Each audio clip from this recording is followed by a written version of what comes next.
Chapter 11 विद्युत रसायन।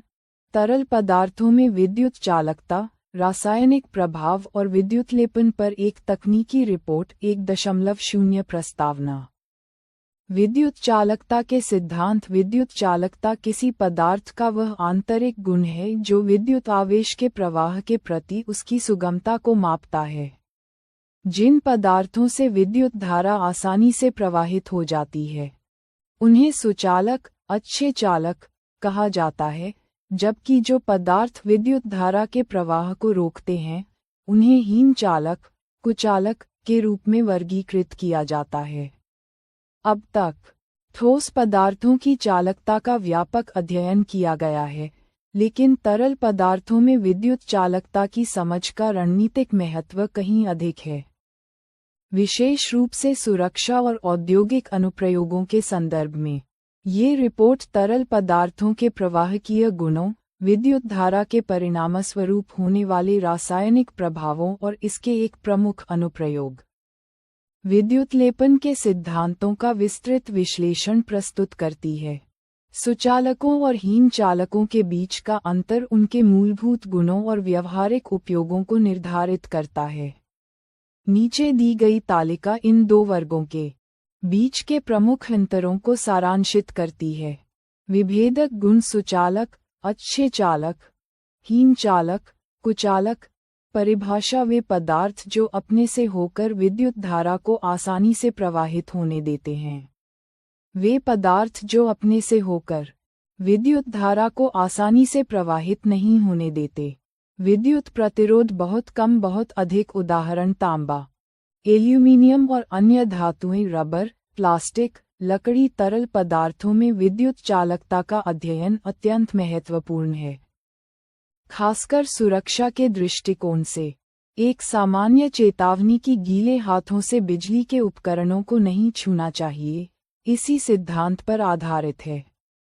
चूंकि साधारण जल एक अच्छा चालक हो सकता है, गीले हाथ विद्युत परिपथ को पूरा करने का माध्यम बन सकते हैं, जिससे गंभीर बिजली का झटका लग सकता है। इसलिए तरल पदार्थों की चालकता का सटीक मूल्यांकन करने और उनके व्यवहार को समझने के लिए विशिष्ट प्रयोगात्मक तरीकों की आवश्यकता होती है, जो पारंपरिक ठोस अवस्था परीक्षण से भिन्न होते हैं। 2.0 तरल चालकता के मूल्यांकन के लिए प्रायोगिक कार्यप्रणाली। तरल पदार्थों की विद्युत चालकता के परीक्षण के लिए विभिन्न उपकरणों, जिन्हें संपरीक्षित्र, टेस्टर कहा जाता है, का विकास आवश्यक है। कमजोर विद्युत धाराओं का पता लगाने की चुनौती ने सरल बल्ब आधारित डिजाइनों से लेकर अधिक संवेदनशील उपकरणों तक के विकास को प्रेरित किया है, जो विद्युत धारा के सूक्ष्म प्रभावों का भी पता लगा सकते हैं। 2.1 मूल बल्ब आधारित संपरीक्षित्र। एक मानक संपरीक्षित्र का निर्माण एक बैटरी या सेल, एक बल्ब और तारों का उपयोग करके किया जा सकता है। इस उपकरण में बैटरी के टर्मिनल तारों के माध्यम से बल्ब से जुड़े होते हैं, जिससे एक खुला परिपथ बनता है। जब इन तारों के स्वतंत्र सिरों को किसी चालक पदार्थ से जोड़ा जाता है तो परिपथ पूरा हो जाता है, जिससे विद्युत धारा प्रवाहित होती है और बल्ब दीप्त हो जाता है। यह एक तरल की चालकता का परीक्षण करने के लिए एक सीधा तरीका प्रदान करता है। यदि तारों के सिरों को तरल में डुबोने पर बल्ब जलता है तो तरल एक सुचालक है। हालांकि इस मूल डिजाइन की एक महत्वपूर्ण सीमा है। बल्ब विद्युत धारा के ऊष्मीय प्रभाव के कारण दीप्त होता है, जिसका अर्थ है कि बल्ब के तंतु को चमकने के लिए पर्याप्त रूप से गर्म होना चाहिए। यदि किसी तरल की चालकता कम है तो उससे गुजरने वाली विद्युत धारा बहुत कमजोर हो सकती है। ऐसी कमजोर धारा तंतु को पर्याप्त रूप से गर्म करने में विफल रहती है, जिसके परिणामस्वरूप बल्ब दीप्त नहीं होता है। भले ही तरल थोड़ा प्रवाहकीय हो, इससे गलत नकारात्मक परिणाम मिल सकते हैं। जहां एक चालक तरल को गलती से हीन चालक मान लिया जाता है, 2.2 कमजोर धाराओं के लिए उन्नत संपरीक्षित्र मूल बल्ब आधारित संपरीक्षित्र की सीमाओं को दूर करने के लिए कमजोर धाराओं का पता लगाने में सक्षम उन्नत उपकरणों की आवश्यकता होती है। 2.2.1 प्रकाश उत्सर्जक डायोड लेड आधारित संपरीक्षित्र एक बेहतर विकल्प प्रकाश उत्सर्जक डायोड लेड का उपयोग करना है। लेड एक अर्धचालक उपकरण है जो बहुत कमजोर विद्युत धारा प्रवाहित होने पर भी प्रकाश उत्सर्जित करता है, जिससे ये कमजोर चालक तरल पदार्थों के परीक्षण के लिए अत्यधिक संवेदनशील हो जाता है। लेड का उपयोग करते समय सही ध्रुवता सुनिश्चित करना महत्वपूर्ण है। इसमें 2 तार होते हैं जिन्हें लीड्स कहा जाता है, एक लंबा तार और एक छोटा तार। परिपथ को ठीक से काम करने के लिए लंबे तार को हमेशा बैटरी के धन टर्मिनल से जोड़ा जाना चाहिए और छोटे तार को ऋण टर्मिनल से जोड़ा जाना चाहिए। 2.2.2 चुंबकीय प्रभाव आधारित संपरीक्षित्र एक वैकल्पिक संवेदनशील संपरीक्षित्र विद्युत धारा के चुंबकीय प्रभाव का उपयोग करके बनाया जा सकता है। ये सिद्धांत इस तथ्य पर आधारित है कि जब किसी तार से विद्युत धारा प्रवाहित होती है तो यह अपने चारों ओर एक चुंबकीय क्षेत्र उत्पन्न करती है। इस प्रभाव का पता एक चुंबकीय सुई कंपास का उपयोग करके लगाया जा सकता है। इस संपरीक्षित्र के निर्माण के लिए एक खाली माचिस की डिब्बी की ट्रे के चारों ओर एक विद्युत तार लपेटा जाता है और ट्रे के अंदर एक छोटी चुंबकीय सुई रखी जाती है। जब इस तार से विद्युत धारा प्रवाहित होती है, चाहे वह कितनी भी कमजोर क्यों न हो, उत्पन्न चुंबकीय क्षेत्र सुई में विक्षेप का कारण बनता है। यह विक्षेप चालकता का एक विश्वसनीय संकेतक है, जो इसे अत्यंत कमजोर धाराओं का पता लगाने के लिए भी उपयुक्त बनाता है।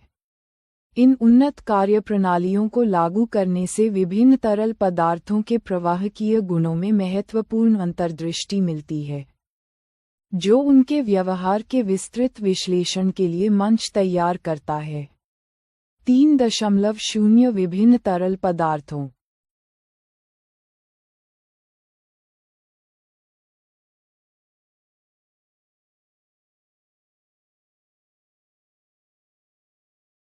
में चालकता का विश्लेषण विभिन्न प्रकार के तरल पदार्थों के चालकता गुणों में भिन्नता की पड़ताल करना ये समझने के लिए मौलिक है कि कौन से घटक एक तरल को सुचालक या हीन चालक बनाते हैं।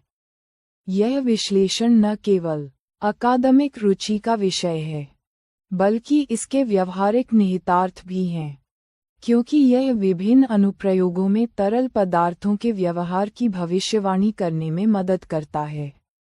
3.1 प्रायोगिक अवलोकन संवेदनशील संपरीक्षित्रों का उपयोग करके किए गए प्रयोगों से पता चलता है कि विभिन्न तरल पदार्थ अलग अलग चालकता गुण प्रदर्शित करते हैं। अम्लीय विलन, नींबू का रस और सिरका जैसे तरल पदार्थ जो प्रकृति में अम्लीय होते हैं, विद्युत का संचालन करते हैं।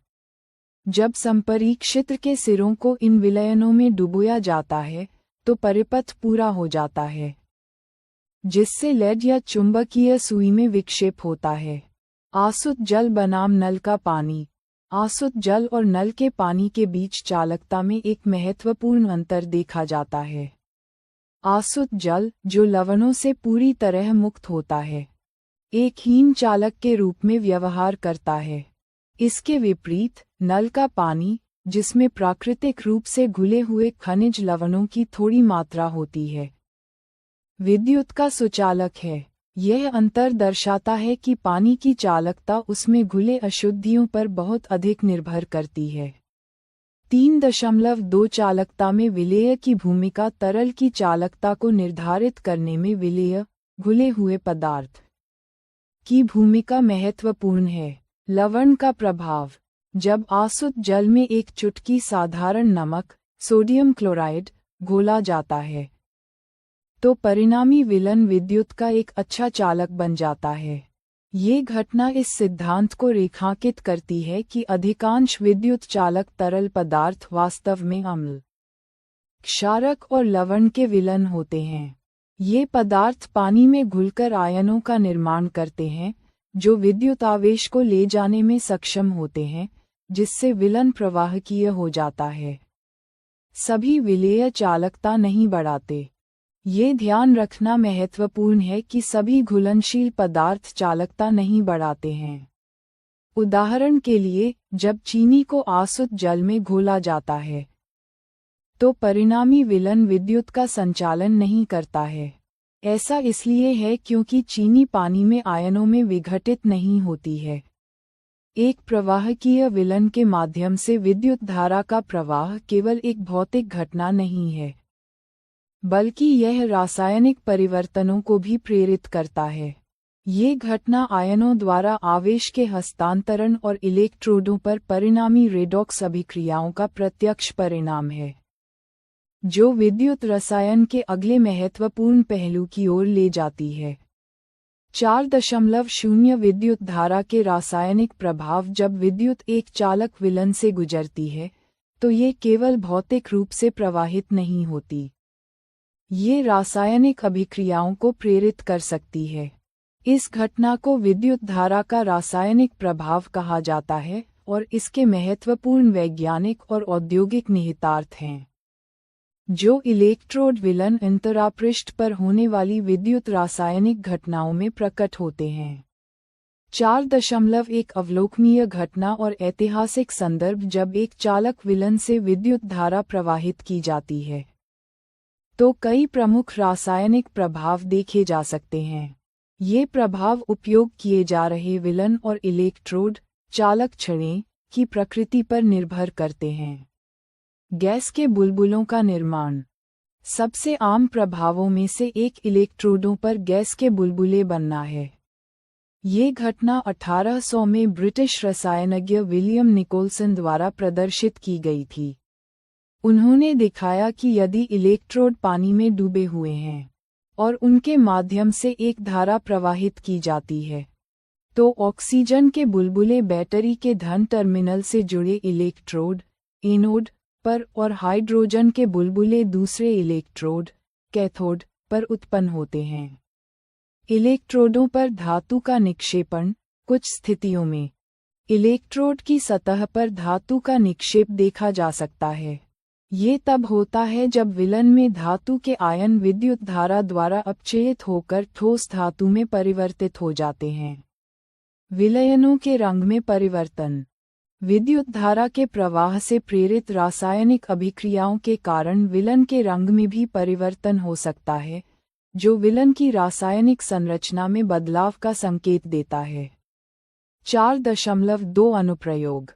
एक आलू में रासायनिक प्रभाव। विद्युत धारा के रासायनिक प्रभावों का एक सरल लेकिन व्यवहारिक प्रदर्शन एक आलू का उपयोग करके किया जा सकता है।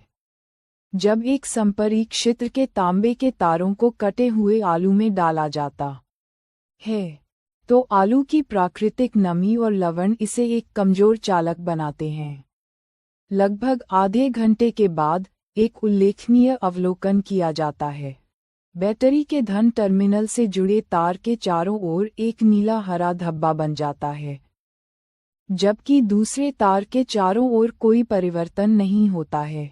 ये धब्बा आलू के भीतर विद्युत धारा द्वारा प्रेरित एक रासायनिक अभिक्रिया का परिणाम है। इस घटना का एक सरल लेकिन उपयोगी अनुप्रयोग है। इसका उपयोग किसी छिपे हुए बैटरी या सेल के धन टर्मिनल की पहचान करने के लिए किया जा सकता है। जिस तार के चारों ओर नीला हरा धब्बा बनता है, वह धन टर्मिनल से जुड़ा होता है। इन रासायनिक प्रभावों में से सबसे उपयोगी अनुप्रयोगों में से एक वांछित धातु की परत चढ़ाने की क्षमता है। ये प्रक्रिया सीधे विद्युतलेपन की चर्चा की ओर ले जाती है। 5.0 विद्युतलेपन सिद्धांत और व्यवहारिक अनुप्रयोग। विद्युतलेपन विद्युत धारा के रासायनिक प्रभावों का एक महत्वपूर्ण औद्योगिक अनुप्रयोग है। यह एक ऐसी प्रक्रिया है जो वस्तुओं की सतह के गुणों, जैसे कि रूप, स्थायित्व और संक्षारण प्रतिरोध को बढ़ाने के लिए व्यापक रूप से उपयोग की जाती है, जिससे विभिन्न उद्योगों में उत्पादों का मूल्य बढ़ता है। 5.1 विद्युत लेपन की प्रक्रिया विद्युत लेपन को किसी पदार्थ पर विद्युत द्वारा किसी वांछित धातु की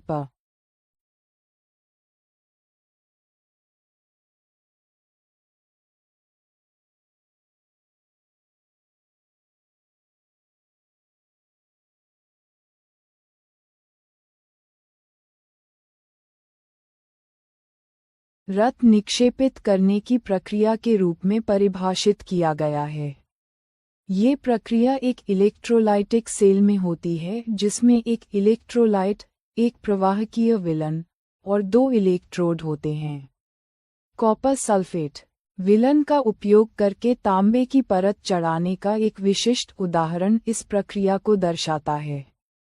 एक सेटअप, एक तांबे की प्लेट जिसे लेपित किया जाना है, को बैटरी के ऋण टर्मिनल कैथोड से जोड़ा जाता है और एक अन्य तांबे की प्लेट को धन टर्मिनल एनोड से जोड़ा जाता है।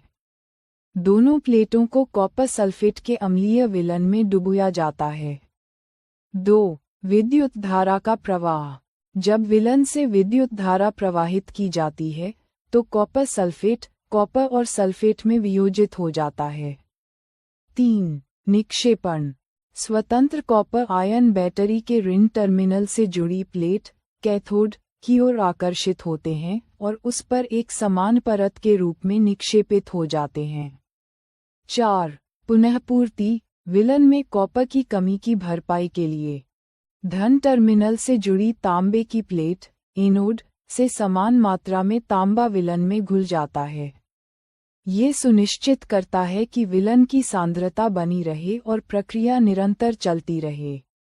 इस प्रकार इस प्रक्रिया में प्रभावी रूप से एक इलेक्ट्रोड एनोड से तांबा दूसरे इलेक्ट्रोड कैथोड पर स्थानांतरित होता है। 5.2 औद्योगिक अनुप्रयोग और महत्व विद्युत लेपन का उपयोग कई उद्योगों में वस्तुओं को वांछनीय गुण प्रदान करने के लिए किया जाता है जो मूल सामग्री में नहीं होते हैं। क्रोमियम लेपन इसका उपयोग कार के पुर्जों, स्नानघर की टोंटियों और साइकिल के हैंडलों पर किया जाता है। क्रोमियम एक चमकदार, संक्षारण प्रतिरोधी और खरोंच प्रतिरोधी सतह प्रदान करता है।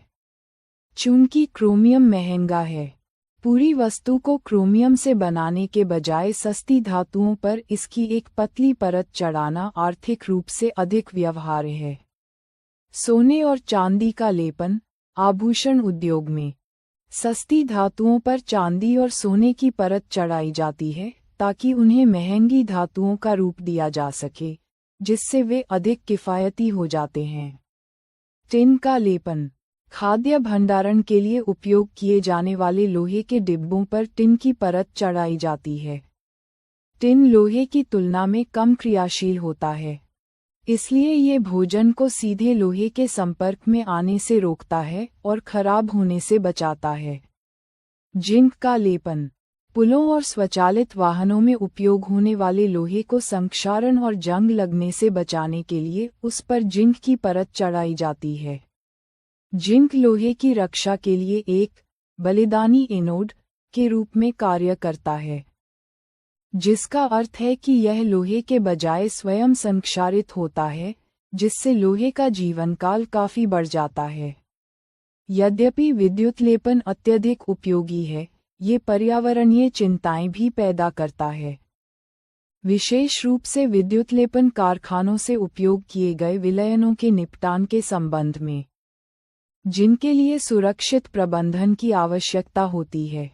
6.0 निष्कर्ष ये तकनीकी रिपोर्ट विद्युत रसायन के मूल सिद्धांतों का सार प्रस्तुत करती है, जिसमें तरल पदार्थों में विद्युत चालकता से लेकर इसके रासायनिक प्रभावों और व्यावहारिक अनुप्रयोगों तक शामिल है। प्रमुख निष्कर्ष स्पष्ट हैं। कुछ तरल पदार्थ, विशेष रूप से अम्ल, क्षारक और लवण के विलन, विद्युत का संचालन करने में सक्षम हैं। जब इन प्रवाहकीय तरल पदार्थों से विद्युत धारा प्रवाहित होती है, तो ये केवल एक भौतिक घटना नहीं होती है, बल्कि रासायनिक प्रभाव भी उत्पन्न करती है, जैसे गैसों का निर्माण और धातुओं का निक्षेपण। इन प्रभावों का विद्युत लेपन जैसी महत्वपूर्ण औद्योगिक प्रक्रियाओं में प्रभावी ढंग से उपयोग किया जाता है, जो अनगिनत उत्पादों के गुणों और मूल्य को बढ़ाता है। अध्ययन के व्यापक निहितार्थ महत्वपूर्ण हैं। ये दोहराते हुए कि कैसे विद्युत रसायन के मौलिक सिद्धांत आधुनिक प्रौद्योगिकी और विनिर्माण में महत्वपूर्ण भूमिका निभाते हैं, जो सामग्री विज्ञान से लेकर पर्यावरण संरक्षण तक के क्षेत्रों को प्रभावित करते हैं। विद्युत धारा के रासायनिक प्रभाव। एक संक्षिप्त दस्तावेज कार्यकारी सारांश। ये दस्तावेज विद्युत धारा के चालन, विशेष रूप से द्रवों में, और इसके परिणामस्वरूप होने वाले रासायनिक प्रभावों का एक व्यापक विश्लेषण प्रस्तुत करता है। मुख्य निष्कर्ष ये है कि अधिकांश द्रव जो विद्युत का चालन करते हैं, वे अम्ल, क्षारक और लवण के विलयन होते हैं। जब इन चालक विलयनों से विद्युत धारा प्रवाहित होती है, तो ये रासायनिक अभिक्रियाओं को प्रेरित करती है, जिसे विद्युत धारा का रासायनिक प्रभाव कहा जाता है। इस सिद्धांत का एक प्रमुख व्यावसायिक अनुप्रयोग विद्युत लेपन है, जो एक धातु पर दूसरी धातु की परत चढ़ाने की प्रक्रिया है ताकि उसे संक्षारण से बचाया जा सके, उसकी दिखावट में सुधार हो सके या विशेष गुण प्रदान किए जा सकें। दस्तावेज में दुर्बल विद्युत धाराओं का पता लगाने के लिए पारंपरिक बल्ब आधारित परीक्षकों टेस्टर्स की सीमाओं और लेड या चुंबकीय प्रभावों का उपयोग करने वाले अधिक संवेदनशील विकल्पों पर भी प्रकाश डाला गया है।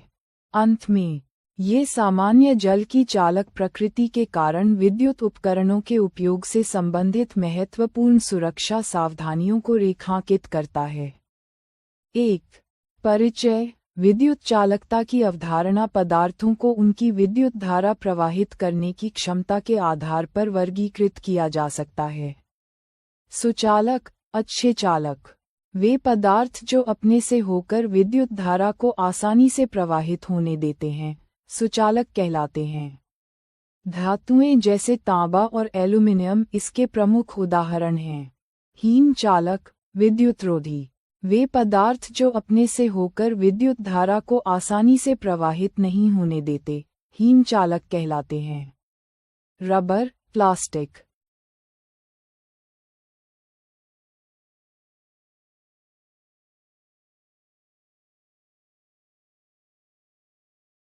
और लकड़ी इस श्रेणी में आते हैं।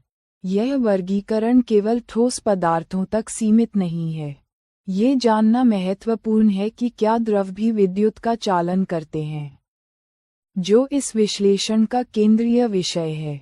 विशेष परिस्थितियों में अधिकांश पदार्थ चालन कर सकते हैं, इसलिए पदार्थों को सुचालक और हीन चालक के रूप में वर्गीकृत करना चालक और विद्युतरोधी की तुलना में अधिक सटीक माना जाता है। 2.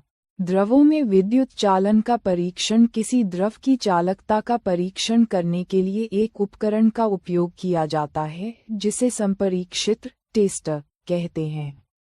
मानक संपरीक्षित्र और उसकी सीमाएं। एक साधारण संपरीक्षित्र में एक विद्युत सेल या बैटरी और एक बल्ब होता है जो एक परिपथ में जुड़े होते हैं।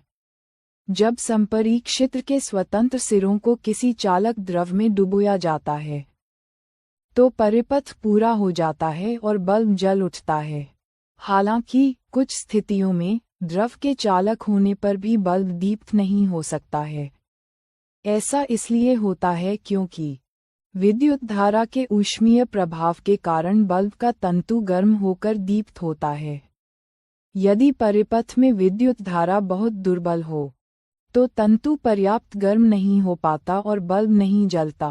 दुर्बल धाराओं का पता लगाने की उन्नत विधियां दुर्बल धाराओं का पता लगाने के लिए अधिक संवेदनशील संपरीक्षित्र बनाए जा सकते हैं। 1. लेड प्रकाश उत्सर्जक डायोड का उपयोग।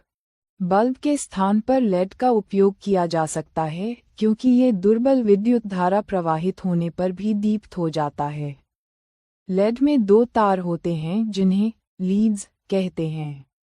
एक तार लंबा दूसरे से थोड़ा बड़ा होता है, जिसे परिपथ में जोड़ते समय हमेशा बैटरी के धन टर्मिनल से और छोटे तार को ऋण टर्मिनल से जोड़ा जाता है। 2. विद्युत धारा के चुंबकीय प्रभाव का उपयोग। विद्युत धारा एक चुंबकीय प्रभाव उत्पन्न करती है। जब किसी तार से दुर्बल धारा भी प्रवाहित होती है, तो उसके पास रखी चुंबकीय सुई में विक्षेप देखा जा सकता है। एक संवेदनशील संपरीक्षित्र बनाने के लिए एक खाली माचिस की डिब्बी पर विद्युत तार लपेटकर उसके अंदर एक छोटी चुंबकीय सुई रखी जा सकती है। जब इस संपरीक्षित्र के सिरों से धारा प्रवाहित होती है, तो सुई में विक्षेप होता है, जो धारा की उपस्थिति की पुष्टि करता है। 3. चालक और हीन चालक द्रव। विभिन्न प्रयोगों से यह निष्कर्ष निकलता है कि कुछ द्रव सुचालक होते हैं जबकि कुछ हीन चालक। चालक द्रव अधिकांश चालक द्रव अम्लों, क्षारकों तथा लवणों के विलयन होते हैं। नींबू का रस और सिरका, ये अम्लीय होने के कारण विद्युत के सुचालक हैं। टोंटी का पानी, ये सुचालक होता है क्योंकि इसमें प्राकृतिक रूप से खनिज लवण घुले होते हैं। नमक का घोल, जब आसुत जल में साधारण नमक घोला जाता है, तो यह एक अच्छा चालक बन जाता है। हीन चालक द्रव, आसुत जल डिस्टिल्ड वाटर, ये लवणों से मुक्त होने के कारण एक हीन चालक है। चीनी का घोल, वनस्पति तेल, शहद और दूध, ये भी सामान्यतः हीन चालक की श्रेणी में आते हैं। सम पदार्थ चुंबकीय सुई विक्षेप चालकता। 1 नींबू का रस हाँ अच्छा चालक। 2 सिरका हाँ चालक। 3 टोंटी का पानी हाँ चालक। 4 वनस्पति तेल नहीं हीन चालक। 5 दूध हाँ चालक। 6 शहद नहीं हीन चालक। 7 आसुत जल नहीं हीन चालक। 8 आसुत जल जोड़ नमक हाँ अच्छा चालक। 4 विद्युत धारा के रासायनिक प्रभाव। जब किसी चालक विलयन से विद्युत धारा प्रवाहित की जाती है, तो रासायनिक अभिक्रियाएं होती हैं।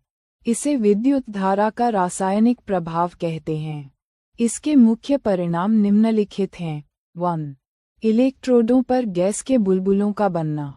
विलियम निकलसन 1800 ने दर्शाया कि यदि इलेक्ट्रोड पानी में डूबे हों और उनसे विद्युत धारा प्रवाहित की जाए, तो ऑक्सीजन और हाइड्रोजन के बुलबुले उत्पन्न होते हैं। ऑक्सीजन के बुलबुले बैटरी के धन टर्मिनल से जुड़े इलेक्ट्रोड पर और हाइड्रोजन के बुलबुले ऋण टर्मिनल से जुड़े इलेक्ट्रोड पर बनते हैं। 2. इलेक्ट्रोडों पर धातु का निक्षेपण। धारा प्रवाह के कारण इलेक्ट्रोड पर धातु की परत जमा हो सकती है। 3. विलयनों के रंग में परिवर्तन। रासायनिक अभिक्रिया के कारण विलयन का रंग बदल सकता है। आलू का प्रयोग। ये प्रयोग विद्युत धारा के रासायनिक प्रभाव का एक रोचक उदाहरण है। जब एक संपरीक्षित्र के तारों को कटे हुए आलू में लगाया जाता है, तो लगभग आधे घंटे बाद धन टर्मिनल से जुड़े तार के चारों ओर एक नीला हरा धब्बा बन जाता है। यह एक रासायनिक परिवर्तन है और इस खोज का उपयोग किसी छिपी हुई बैटरी या सेल के धन टर्मिनल की पहचान करने के लिए किया जा सकता है। 5. विद्युत लेपन इलेक्ट्रोप्लेटिंग। यह विद्युत धारा के रासायनिक प्रभाव का एक सर्वाधिक सामान्य और उपयोगी अनुप्रयोग है। परिभाषा। विद्युत द्वारा किसी पदार्थ पर किसी वांछित धातु की परत निक्षेपित करने की प्रक्रिया को विद्युत लेपन कहते हैं। प्रक्रिया। इस प्रक्रिया में जिस वस्तु पर परत चढ़ानी होती है, उसे बैटरी के ऋण टर्मिनल से और जिस धातु की परत चढ़ानी होती है, जैसे तांबा, उसे धन टर्मिनल से जोड़ा जाता है। इन दोनों को एक चालक विलयन, जैसे कॉपर सल्फेट, में डुबोया जाता है। जब विद्युत धारा प्रवाहित होती है, तो विलयन से कॉपर, तांबा, अलग होकर ऋण टर्मिनल से जुड़ी वस्तु पर निक्षेपित हो जाता है। विलयन में कॉपर की कमी को पूरा करने के लिए धन टर्मिनल से जुड़ी तांबे की प्लेट से समान मात्रा में कॉपर विलन में घुल जाता है। इस प्रकार ये प्रक्रिया निरंतर चलती रहती है और एक इलेक्ट्रोड से कॉपर दूसरे इलेक्ट्रोड पर स्थानांतरित हो जाता है। अनुप्रयोग: विद्युत लेपन का उद्योगों में व्यापक उपयोग होता है। क्रोमियम लेपन, कार के पुर्जों, स्नानगृह की टोंटी, गैस बर्नर और साइकिल के हैंडल पर क्रोमियम की परत चढ़ाई जाती है क्योंकि यह चमकदार, संक्षारणरोधी और खरोंचों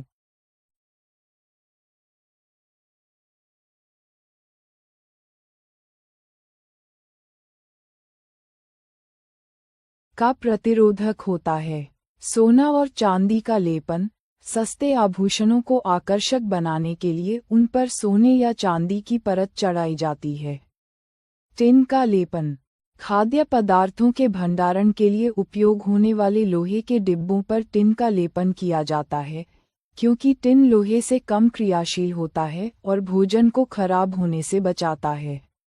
जिंक का लेपन, पुलों और स्वचालित वाहनों में उपयोग होने वाले लोहे को जंग लगने से बचाने के लिए उस पर जिंक की परत चढ़ाई जाती है।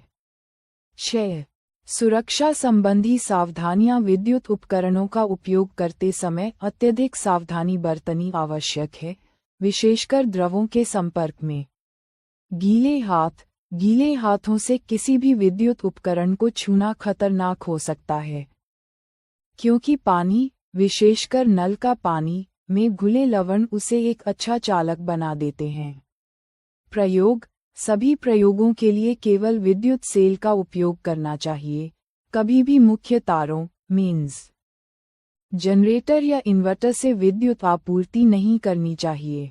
आग लगने के समय फायरमैन पानी का उपयोग करने से पहले क्षेत्र की मुख्य विद्युत आपूर्ति को बंद कर देते हैं क्योंकि पानी की बौछार से विद्युत का चालन हो सकता है और यह खतरनाक हो सकता है। वर्षा का जल वायुमंडल की अशुद्धियों, जैसे प्रदूषक, के घुलने के कारण चालक बन सकता है। इसलिए तेज वर्षा के समय बाहरी विद्युत तारों की मरम्मत करना असुरक्षित होता है।